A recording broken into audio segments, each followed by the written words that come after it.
Hi, welcome to Business Tips with Michael Tobian. Today's discussion is getting involved in industry associations.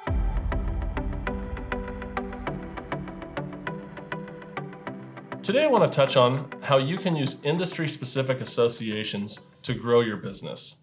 This kind of thing can be really effective, or it can be a huge waste of time.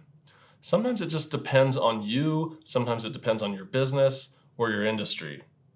It can be the most effective thing possible for some businesses, and it can be a waste of time for others. I'm a member of the International Business Brokers Association, in which I'm a CBI, which stands for Certified Business Intermediary.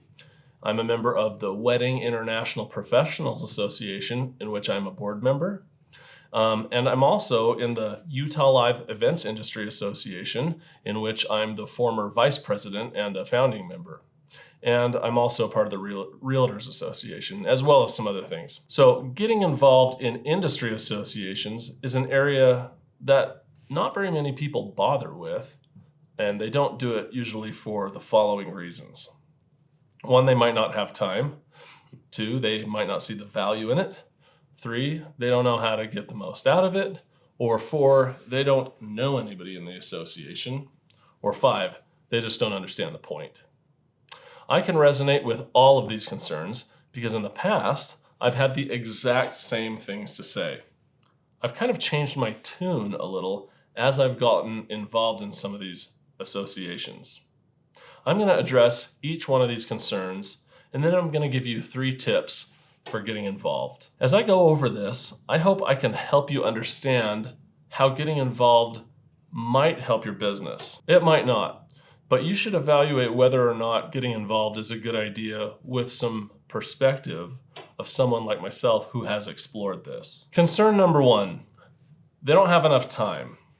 Trust me, I get it. If you are spending all of your time trying to run your business, you really aren't going to have enough time to get involved with these associations. Even if you can squeeze it in, you won't really be able to put in enough time to get anything out of it. This idea is something I'll kind of discuss later in this video. If you don't have time to grow your business because you're spending all your time running your business, you're experiencing a separate issue that you need to address. I would highly recommend watching my video called Delegating and Leveraging Your Time. You're hard-pressed to grow your business if you're bogged down running it. You need to solve that problem before you can really take advantage of an association. Concern number 2, they don't see the value in it. I've dealt with this, and I didn't really see the light until I decided to put a good amount of time and effort into it. Most people perceive the value of being involved in an industry association as being put on some kind of member directory for referrals.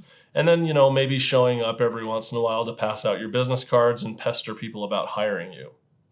That is really a surface deep way of thinking about this. I see the value of these associations more in terms of really getting to know people in your industry and becoming an influential part of the local economy. This isn't something that you will see results from immediately.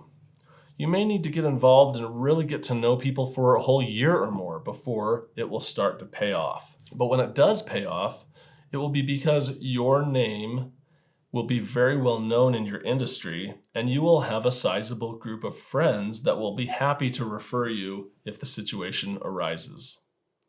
The more exposure you have, the better. If multiple people are buzzing about you and your business, you're going to see an increase in work, even though it may be difficult to quantize it. Another benefit to being a part of an association is the education that they may or may not offer to you. If this is of value to you, then it becomes a part of your decision. If you don't need the education, then it doesn't. Concern number 3, they don't know how to get the most out of it. Again, I've been there. I've signed up as a member of an association before and then kind of said to myself, now what? Here's my suggestion. I would introduce yourself to one of the leaders of the association and ask them what you can do to help support the association and get more involved. They will have a great answer for you, especially if you word it like that. Be patient for a minute about how you're going to see quick results from your involvement. As you get involved, you will realize that there are opportunities to network and get your name out there. And If you find that to be ineffective, just don't renew your membership the next year. But if you are going to do it, really do get involved. It's very much a you will get out of it what you put into it kind of a thing. Concern number 4, they don't know anybody in the association. This is a valid concern, but it's also a reason to join. I would just join and then reach out to people and get to know them. Once you build a network of friends, you may decide that it was a good move. It's going to take more than one introduction though. Sometimes, if I'm short on time, I just show up to some of these events just to have people see my face, and I don't stay very long. It's beneficial for people to be reminded that you exist. Even if it's just a quick pat on the shoulder as you walk by and you say something like, "Hey Dave, it's good to see ya." Concern number 5, they don't understand the point. Hopefully by now you've gotten the idea that the point isn't to pass out a card and ask people to hire you and then leave, but rather to build friendships, get involved, and become a part of your industry in a way that makes you a household name and a trusted resource for people. All right, now it's time for 3 tips about getting involved in industry associations. Tip number 1, don't bother getting involved unless you can commit. If you aren't gonna follow through with some of these suggestions, I think you may be better off just putting your time and efforts into something else. I found that it really doesn't become worth it unless you take time to really build the friendships. Tip number 2, rather than approaching it with the attitude of, what can I get out of this? Start out by having the attitude, what can I do for this association? That will be a better strategy in terms of making friends. People respond better when they don't feel like the networking you're doing is just one-sided. And tip number 3, watch my video called Networking Part 1 and Networking Part 2. They will help you with your networking efforts as you get involved. Well, that's it. Good luck. Make sure you watch those videos, and if you subscribe, you will be the first to get new video tips as they come out.